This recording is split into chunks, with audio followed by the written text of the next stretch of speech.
E aí, moçada, tudo bem? A gente vai falar mais um pouquinho sobre a Idade Média.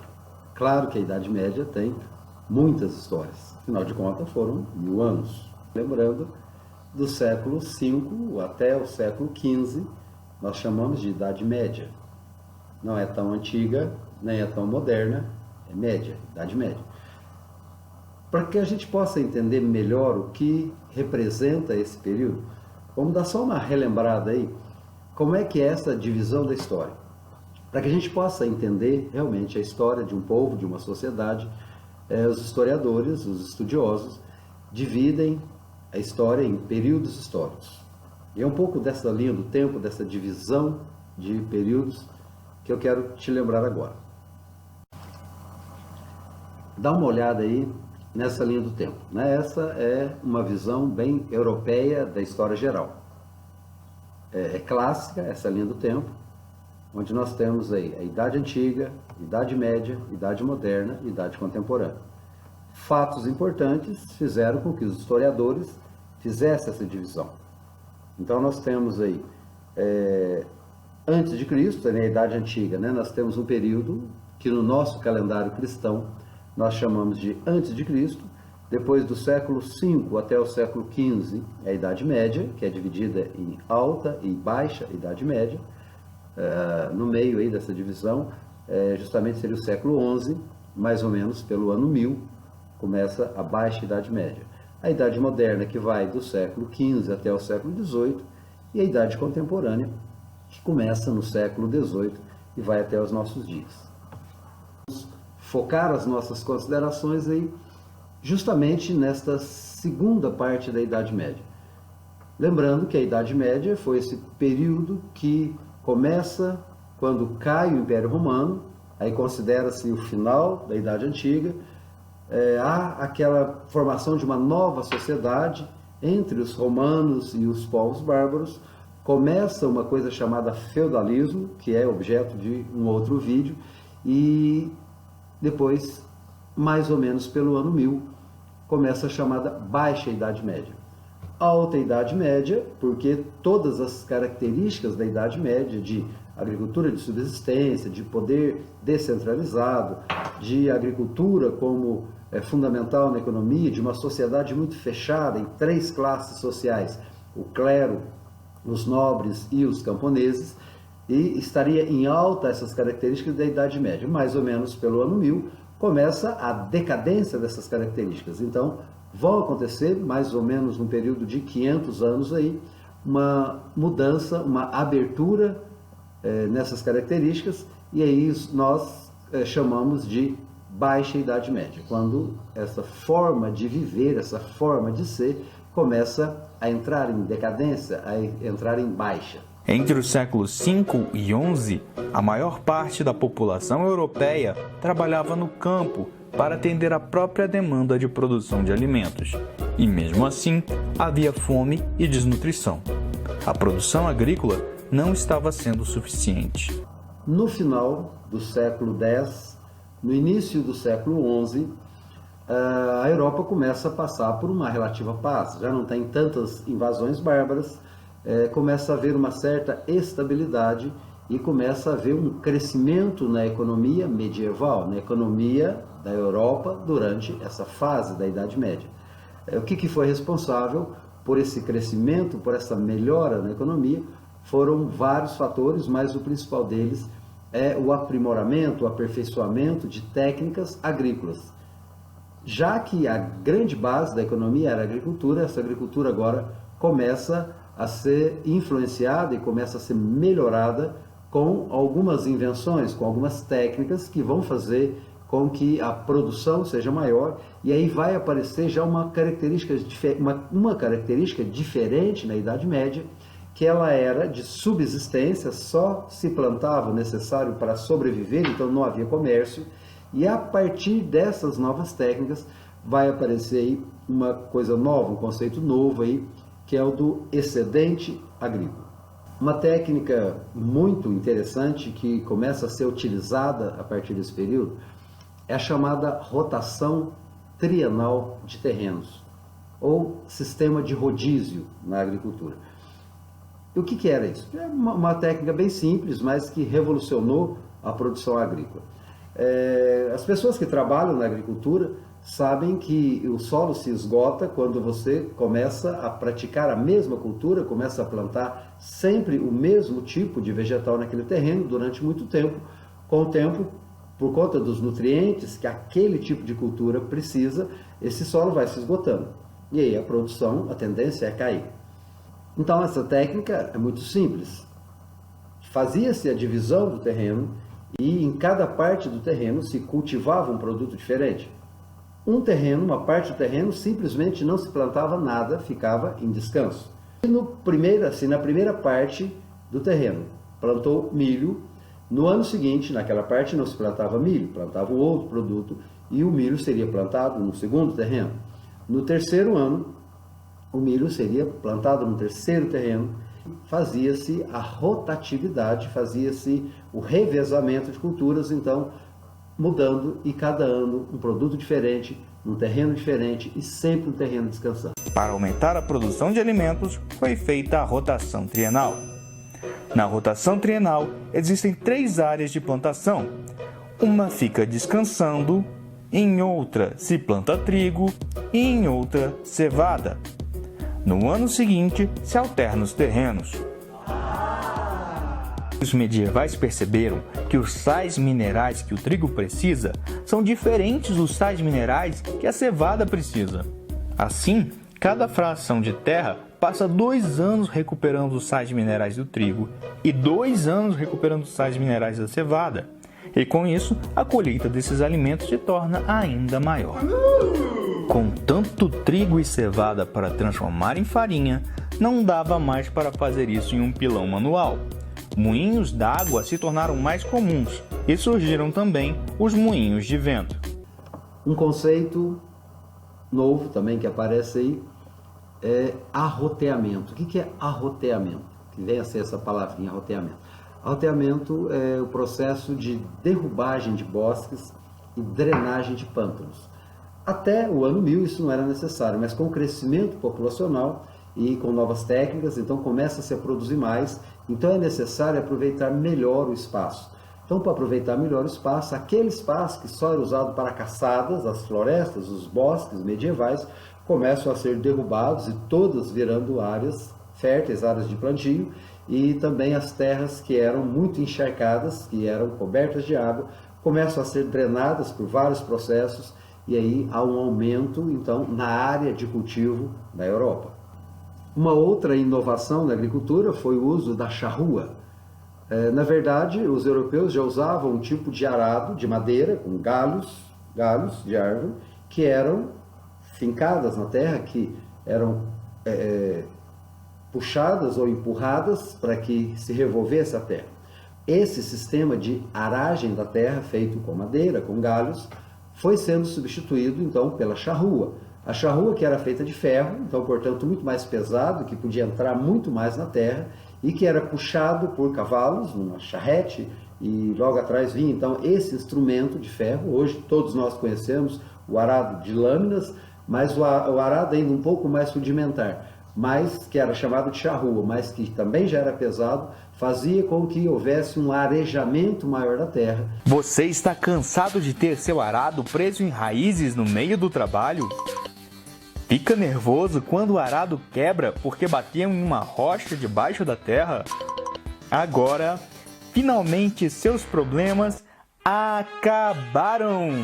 Chegou a revolucionária charrua!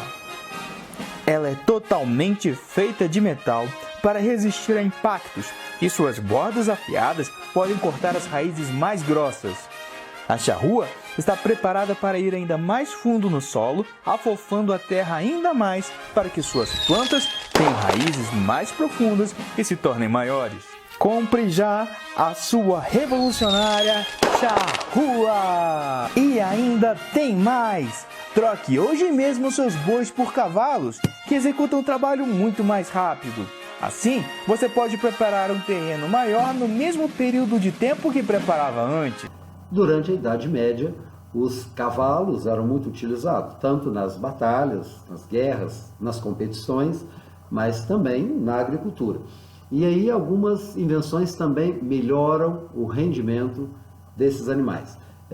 Quero destacar aí duas coisas, o estribo e a ferradura. O estribo, que é onde o cavaleiro se apoia para montar no cavalo e se apoia para permanecer e para cavalgar. Isso faz com que o cavaleiro tenha mais estabilidade no cavalo, tenha mais conforto e libere as mãos, que não precisa mais ficar segurando ali nos flancos do cavalo para não cair.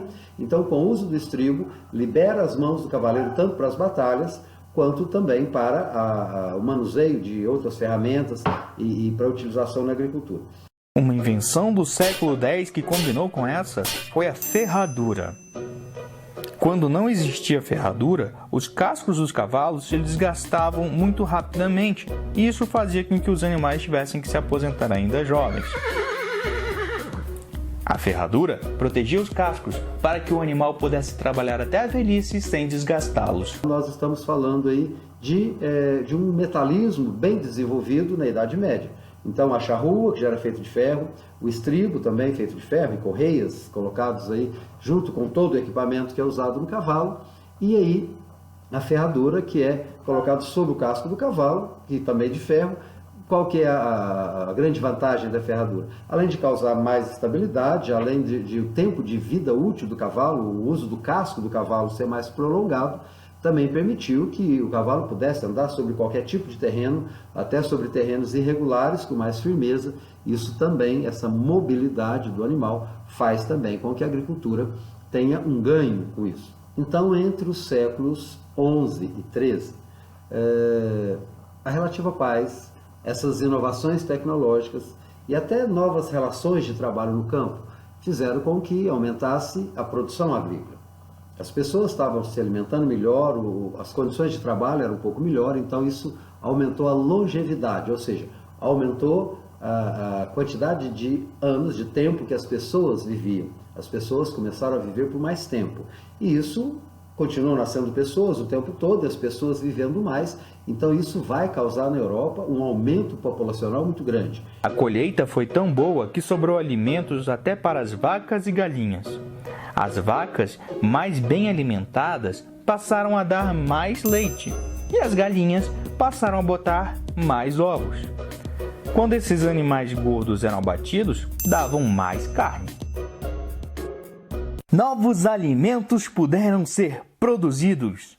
Legumes ricos em ferro passaram a ser consumidos em maior quantidade nessa época. As pessoas ficaram mais nutridas e saudáveis, adoeceram menos, viveram mais anos.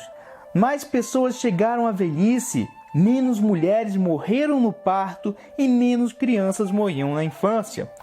E aí, com o crescimento da população, com as novas formas de produção agrícola, vai ter uma mudança significativa na economia medieval. Aquela economia que era de subsistência, só se plantava para comer, começa a funcionar de uma forma diferente. Porque se está se produzindo mais, começa a ter excedente agrícola. Interessante que mesmo crescendo a população, mas havia uma eficiência da agricultura de tal forma que teve excedente. O que é excedente? Excedente não é apenas produzir muito, mas é uma relação entre o que se produz e o que se consome. Então, quando o que se produz é maior do que o que se consome, então você tem um excedente alimentar, nesse caso um excedente agrícola, um excedente de produção agrícola. Isso vai criar uma nova função econômica dentro da Idade Média na Europa, que é justamente a do comércio. Porque não havia trocas, porque não havia excedente, mas a partir do momento em que você tem mais produção do que foi consumido, essa produção começa a ser estocada, começa a ser armazenada e começa a haver troca de produtos. Isso vai gerar um pouco mais de riqueza para a Europa. Assim, havia mais gente para ter mais filhos, e a população aumentou muito, causando uma explosão demográfica. A população europeia crescia muito pouco de século em século na Alta Idade Média. Estima-se que no século XI havia 22 milhões de habitantes na Europa. Aí veio a Revolução Agrícola Medieval, e no século XII havia 25 milhões. E aí, assim que começa essa segunda metade da Idade Média, assim que começa a Baixa Idade Média, a partir do século X, XI, XII, no primeiro momento, houve uma situação muito boa, houve uma situação economicamente muito confortável para a Europa, mas isso começa a mudar. Isso não dura muito tempo, porque aquela relação que havia entre número de população e produção agrícola estava funcionando bem, estava equilibrada. Só que, depois de algum tempo, acomoda-se um pouco a questão do desenvolvimento tecnológico, começa a não haver muito desenvolvimento mais, dá uma estagnada nas novas técnicas, nas novas invenções, e aí começa a haver uma produção insuficiente para a população. Ou seja, a população continua a crescer, mas a produção não cresce mais. No século XIII, havia 34 milhões. E no século XIV, havia 50 milhões. Esse aumento repentino de população é chamado de boom populacional. Antes do boom populacional, os senhores feudais não deixavam os servos saírem do feudo. Eles não podiam arriscar perder mão de obra.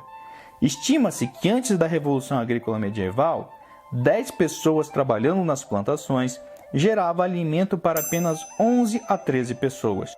Como esses servos alimentavam também o clero e a nobreza, eles não podiam ser dispensados para não faltar alimentos. Mas, depois da Revolução Agrícola, a colheita era muito mais farta e vários servos puderam sair do campo. Isso vai gerar um grande problema. Os feudos começam a não ser o lugar melhor para se viver. Claro que, como sempre, as populações que estão na camada social mais baixa, dos camponeses, que não são proprietários de terras, que têm menos posse, é que sentem isso primeiro na pele. Então começam alguns servos a fugirem dos feudos. Alguns foram morar nas vilas e viver da venda de artesanatos. Eram sapateiros, alfaiates ou cervejeiros, por exemplo. Outros foram fazer longas viagens, comprar mercadorias em terras distantes para revender mais caro nas feiras da Europa e viver de lucro. Até então não acontecia muito isso, por uma série de motivos, mas uma delas é que também não havia para onde fugir. A Europa não era um lugar seguro para se viver no começo da Idade Média, havia muitas invasões. Mas com essa relativa paz, não havia tantas invasões mais. E o feudo estava começando a ficar um lugar onde não havia alimentação para todos, os servos começam a sair e começam a se estabelecer nas cidades. As cidades estavam começando a ser criadas, estavam começando a crescer essas cidades. O que eram as cidades? Começam com aqueles pequenos vilarejos, começam com as estradas, que eram fora do feudo, de regiões que não eram boas para a agricultura, e nesse espaço que não era bom para a agricultura, algumas pessoas começam a fazer a troca de mercadorias, os chamados burgos, bancas onde se trocavam mercadorias. Começam a ter pessoas que começam a se fixar naquele espaço, e aí esse espaço começa a ser chamado espaço urbano. O espaço urbano começa a ser uma alternativa para aquele servo que está fugindo do feudo. O que começa a acontecer aí? Um crescimento do espaço urbano. O espaço urbano que até algum tempo nem existia, depois ele começa timidamente, e aí a partir do momento em que há uma crise de abastecimento dentro dos feudos, esses servos começam a engrossar então a população urbana. Mas a vida na cidade também não era muito fácil. A maior parte das cidades não oferecia boas condições de vida, principalmente para aqueles que chegavam, esses ex-servos que agora se consideravam livres, mas estavam chegando nas cidades, não eram muito bem vistos e nem sempre arrumavam ocupação. Então muitos deles começavam a saquear, a roubar, alguns outros se tornavam mendigos e às vezes ficavam nas portas dos castelos, nas portas daquelas fortificações, das construções mais ricas, pedindo. Então, ou roubavam ou pediam. Até para a nobreza, a vida começou a ficar meio complicada. É bom lembrar que entre os nobres, apenas o primogênito, o primeiro filho, é que herdavam terras. Então, mesmo as pessoas de família nobre, nem todos tinham essa herança. Então, se você não era o filho primogênito, você tinha poucas opções. Ou você se tornava vassalo de um outro nobre, que tomava conta das terras de um outro nobre, ou você entrava para o clero, para a igreja, né, para poder ter uma vida relativamente melhor. E aí outros ainda se tornavam cavaleiros sem terra, que tentavam conquistar novos espaços, tentavam conquistar terras para si. Ficou tão comum nessa época os saques, os roubos e as guerras para novas conquistas, que a igreja, que era poderosa na época, chegou a criar uma lei chamada Trégua de Deus, em que em determinados períodos era proibido fazer a guerra e era muito mais rigoroso o trato com os saqueadores, com os ladrões. A igreja dessa época, dentro da igreja, o fervor religioso e as habilidades militares andavam muito juntos. É bom lembrar que muitos bárbaros, muitos povos bárbaros que entraram na Europa com a queda do Império Romano, esses bárbaros, muitos se converteram ao cristianismo, mas eles trouxeram para dentro da igreja também a sua tradição guerreira. Então havia muita guerra, tanto é que havia a figura de um monge guerreiro. O monge guerreiro era justamente um membro da igreja, mas que se dedicava às guerras. Dentro esse espírito religioso e esse espírito de guerra, de sair para conquistar novos povos e conquistar novas terras, dentro da mentalidade da igreja havia uma atração muito grande pela cidade de Jerusalém. Jerusalém era considerada uma terra santa no Oriente. Então essa cidade atraía muitos militares e muitos religiosos que saíam em peregrinação para conhecer essa cidade de Jerusalém. Na verdade, a cidade de Jerusalém é o berço das 3 maiores religiões do mundo. É sim o berço do cristianismo, onde teria nascido Jesus, mas é também a cidade sagrada dos muçulmanos e é também a cidade sagrada dos judeus. Então, o judaísmo, o islamismo e o cristianismo têm como uma referência muito grande de lugar santo, de lugar sagrado, a cidade de Jerusalém. Do século V até o século XI, essas religiões conviveram muito bem nas suas peregrinações, nas suas visitas a Jerusalém. Mas a partir do século XI, os povos árabes, que são muçulmanos e que habitam na terra de Jerusalém, começaram a dificultar a entrada de pessoas que não fossem árabes e principalmente que não fossem muçulmanos, que não tivessem a mesma fé.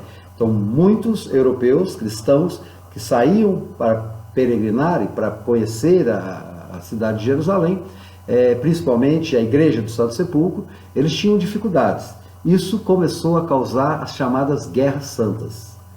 No século XI, o Papa Urbano II, lembrando que o Papa é o líder máximo da igreja cristã, o Papa ele explorou um pouco esse sentimento de religiosidade e começou a aclamar os cristãos para que tomassem a cidade de Jerusalém. Essa é uma cidade santa, uma cidade nossa, estamos tendo dificuldades ali, então vamos começar uma guerra santa. Até a expressão era a cruz e a espada. Então vamos empunhar a cruz numa mão, a espada numa outra mão e vamos tomar essa cidade de Jerusalém.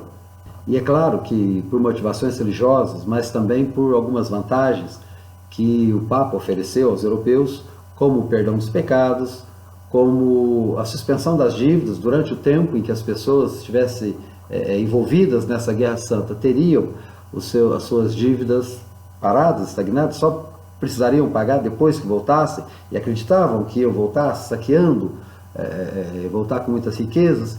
Então isso fez com que muitos se embrenhassem nessa guerra, que foram chamados de cruzadas. As cruzadas é um capítulo à parte aí da história da Europa. E é isso. Valeu.